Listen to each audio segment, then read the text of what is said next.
Est-ce que Pavel Durov a intérêt à coopérer là, avec les autorités? Est-ce qu'il peut le Durov, faire? contrairement à Elon Musk, n'a pas beaucoup de cartes dans son jeu. Et Elon Musk a l'Ukraine dans les mains. Sans Starlink, il n'y a plus de guerre en Ukraine. Elon Musk a le programme spatial européen. Sans SpaceX, Ariane est incapable d'assurer à un coût raisonnable le programme spatial européen. Et donc, il est fort peu vraisemblable qu'il se fasse arrêter à sa sortie d'avion, alors qu'on peut lui reprocher exactement les mêmes chefs d'inculpation que ce qu'on reproche à Pavel Durov aujourd'hui.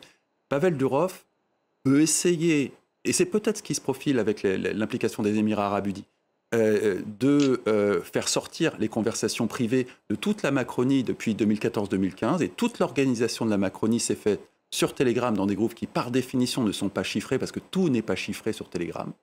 Là, effectivement, ça serait une bombe atomique, mais ça me paraît quand même osé pour Pavel Durov de faire ce genre de menace à un chef d'État d'une démocratie occidentale.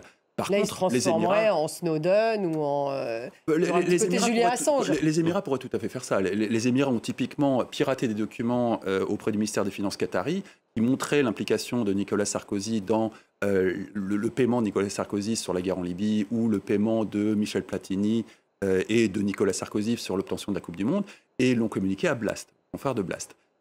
Donc les Émirats sont coutumiers de ce genre de manipulation, transfert indélicat de l'information. Je doute que Pavel Durov joue à les Julian Assange, il n'en a ni le calibre ni l'éthique.